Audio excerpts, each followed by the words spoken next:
Welcome to another show. Today I'm going to compare two iconic Western narratives, Wyatt Earp versus Tombstone. Isn't that a daisy? Why, you son of a bitch. Hey, Billy, just settle down. Shut up. Take your money and get out. I myself was a dentist. I was proud to be a dentist. I did not hide the fact that I was a dentist.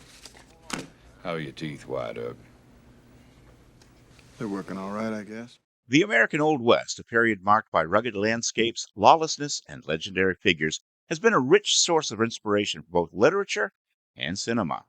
Among the numerous tales spun around this era, two narratives stand out for their captivating portrayal of one of the most iconic lawmen of the West, Tombstone and Wyatt Earp.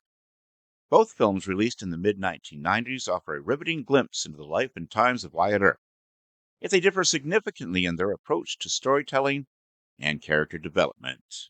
Tombstone came out in 1993 and was officially directed by George P. Cosmatos, but some say Kurt Russell did the actual work. Tell me about the reward, Wyatt Earp. You'd be doing me a favor if you would call me either Wyatt or Earp. Tired of your snort? I'm getting tired of your gas. Now jerk that pistol and go to work. You gonna do something or just stand there and bleed? Tombstone is a fast-paced, action-packed depiction of Wyatt Earp's Kurt Russell's tenure in the titular town. The film focuses heavily on the infamous gunfight at the OK Corral and the subsequent vendetta riot against the cowboys who threatened the peace of Tombstone. With a star-studded cast, including Val Kilmer as Doc Holliday, Sam Elliott as Virgil Earp, and Bill Paxton as Morgan Earp, Tombstone is celebrated for its dynamic performances and memorable one-liners. In contrast, Wyatt Earp, directed by Lawrence Kasdan and starring Kevin Costner as the titular character, takes a more expansive and introspective approach. The film chronicles Wyatt Earp's life from his early years as a farm boy to his rise as a legendary lawman, emphasizing character development and historical context. Wyatt Earp delves deep into personal struggles, relationships, and moral ambiguities that shaped Earp's journey. The ensemble cast includes Dennis Quaid as Doc Holliday, Gene Hackman as Nicholas Earp, and Michael Madsen as Virgil Earp. Tombstone is primarily a tale of confrontation and retribution. The narrative is tightly woven around the central conflict between the Earp brothers and the cowboy gang led by Curly Bill Brocious, played by Powers Booth, and Johnny Ringo, played by Michael Bay. The film's structure is straightforward, providing a clear progression from the Earp brothers' arrival in Tombstone to the climatic showdown at the OK Corral, or more accurately, near the OK Corral.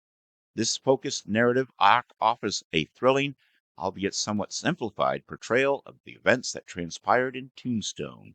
Wyatt Earp, on the other hand, adopts a broader narrative scope. The film explores Earp's formative years, his various stints as a lawman in different towns, and his complex relationships with his family and friends. By presenting a more detailed and nuanced portrayal of Earp's life, the film aims to provide a comprehensive understanding of the man behind the legend. The narrative is interspersed with moments of reflection, highlighting Earp's internal conflicts and moral dilemmas, thus offering a more layered and introspective viewing experience. In Tombstone, characters are portrayed with a certain larger-than-life quality that adds to the film's dramatic appeal. Kurt Russell's Wyatt Earp is a steely, determined lawman, driven by a strong sense of justice and duty. Val Kilmer's Doc Holliday stands out as a flamboyant, witty, and enigmatic figure whose loyalty to Earp adds emotional depth to the story. The supporting characters, including the Earp brothers and the cowboy gang, are depicted with clear distinctions between good and evil, enhancing the film's action-oriented narrative. Wyatt Earp offers a more humanized and complex portrayal of its characters. Kevin Costner's Wyatt Earp is depicted as a flawed and multifaceted individual, whose journey is marked by personal loss, moral ambiguity, and internal conflict. Dennis Quaid's Doc Holliday, while still charismatic, is portrayed with a greater emphasis on his frailty and vulnerability. The film's character development is more nuanced, allowing for a deeper exploration of the relationship and motivations that drive the narrative. How historically accurate are the films? While Tombstone is lauded for its entertainment value, it takes certain liberties with historical accuracy for the sake of dramatic effect. The film's portrayal of events and characters is often romanticized, emphasizing action and heroism over historic fidelity. However, it captures the spirit and essence of the Old West, providing a visually compelling and emotionally engaging experience. Rotten Tomatoes reported that 74% of 47 sampled critics gave Tombstone a positive review. The site's critical consensus read, "If you're seeking a stylish, modern Western with a solid story and a well-chosen ensemble cast, Tombstone is your huckleberry." It has been called one of the 5 greatest Westerns ever made by True West magazine. Wyatt Earp died in 1929, having never been so much as scratched by a single bullet. The fact that his name is known above, for instance, Virgil's, the Marshal of Tombstone at the time of the famous gunfight, is largely due to Wyatt's self-promotion. Before his death, he walked in Hollywood circles, and John Wayne once claimed to have met him, apparently modeling his famous walk on that of Wyatt Earp. Interestingly, the lawman Wyatt Earp's 5th cousin, who was also named Wyatt Earp, plays Billy Claiborne in that movie. The real Wyatt Earp became a consultant to the motion picture industry, advising on westerns after he moved to Hollywood in 1915. He frequently visited the sets of several silent films directed by John Ford and starring actor Harry Carey. In the movie Tombstone, the role of Marshal Fred White was played by Harry Carey Jr.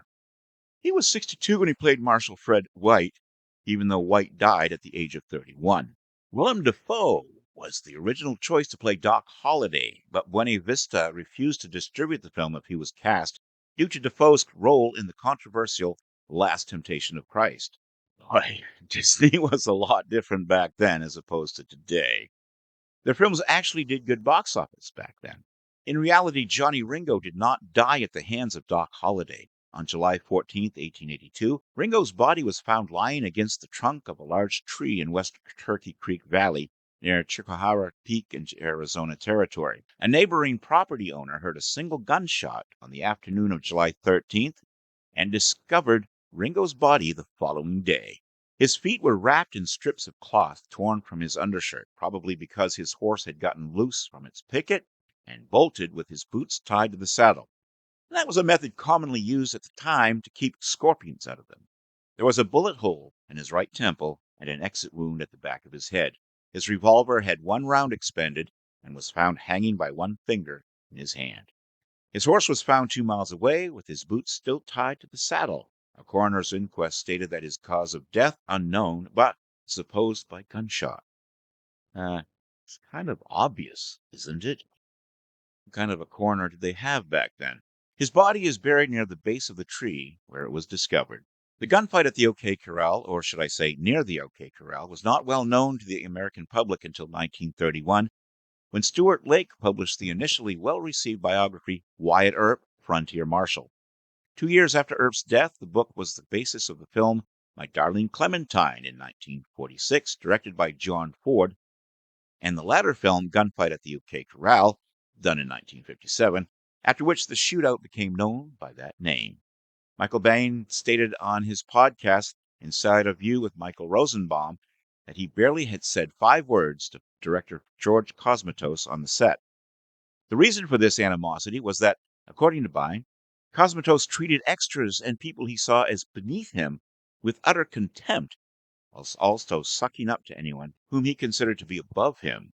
Kevin Costner was actually the first choice to play Wyatt Earp, but he turned it down in favor of his own cable miniseries about Earp. But that eventually became the theatrical film Wyatt Earp in 1994. Both Costner and his producing partner Jim Wilson confirmed that the project would not interfere with Tombstone, but screenwriter Kevin Jarre was not confident, as his Dracula script had already been shelved after Bram Stoker's Dracula in 1992, when that film was greenlit. Indeed, Tombstone had difficulty securing talent from CAA, Costner's agency, after his Earp project was announced. Wilson admitted, "There's no race, but because of the asinine mentality in this town, they won't let 2 pictures about Earp go forward. If I were a gambling man, I'd bet Tombstone doesn't go ahead." But ultimately, Tombstone was released 6 months before Wyatt Earp, and was a critical and commercial success, whereas Wyatt Earp was a failure. Wyatt Earp strives for a higher degree of historical accuracy, meticulously depicting the timeline of events and the socio-political context of that era. The film's attention to detail extends to its portrayal of the Earp family's dynamic, the legal and moral challenges faced by Wyatt Earp, and the gritty reality of life in the Old West. While this approach may render the narrative slower and more contemplative, it offers a richer and more authentic portrayal of history. On Rotten Tomatoes, the film has a score of 32% based on 85 reviews. The site's consensus states, easy to admire, yet difficult to love. Wyatt Earp buries eye-catching direction and an impressive cast in an undisciplined and overlong story. Roger Ebert of the Chicago Sun-Times gave the film 2 out of 4 stars, saying, Wyatt Earp plays as they took Tombstone and pumped it full of hot air. It involves many of the same characters and much of the same story, but little of the tension and drama. It's a rambling, unfocused biography of Wyatt Earp. The real Wyatt Earp six-shooter was loaned by the Earp Museum and used in some scenes during a number of close-ups. Gene Hackman receives third billing and is named on all posters, although he has less than 10 minutes of screen time. Wyatt Earp is often erroneously regarded as the central figure in the shootout near the OK Corral, but his brother Virgil was Tombstone City Marshal and Deputy U.S. Marshal that day, and he had far more experience as a sheriff, constable, marshal, and soldier in combat. Wyatt, as being the more famous brother, originates largely from his own self-promotion. Michael Madsen, who played Virgil, was offered to reprise the role of Vic Vega in Pulp Fiction from 1994, but had already signed on to appear in this film and was under contract. This led to John Travolta being cast as Vincent Vega. According to Madsen, he would have been able to appear in both films if the producers had released him from the rehearsal time, but they refused. Michael Madsen is actually 4 years younger than Kevin Costner, despite playing his older brother. This was the first film to win the Golden Raspberry Award for Worst Remake or Sequel. It was considered a remake of the better-received Wyatt Earp film Tombstone from 1993, and that was released 6 months prior. Since its release, Tombstone has garnered a cult following, celebrated for its memorable lines, intense action sequences, and iconic performances, particularly Val Kilmer's portrayal of Doc Holliday. The film's dynamic and accessible storytelling has cemented its place as a beloved classic in the Western genre. Although Wyatt Earp did not achieve the same level of commercial success or popular acclaim as Tombstone, it is appreciated for its ambitious scope and historical depth.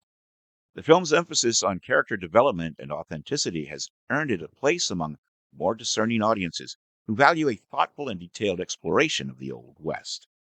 Both Tombstone and Wyatt Earp offer unique and compelling portrayals of one of the most legendary figures of the American Old West. Tombstone, with its action-packed narrative and larger-than-life characters, provides an exhilarating and dramatic depiction of Wyatt Earp's time in Tombstone.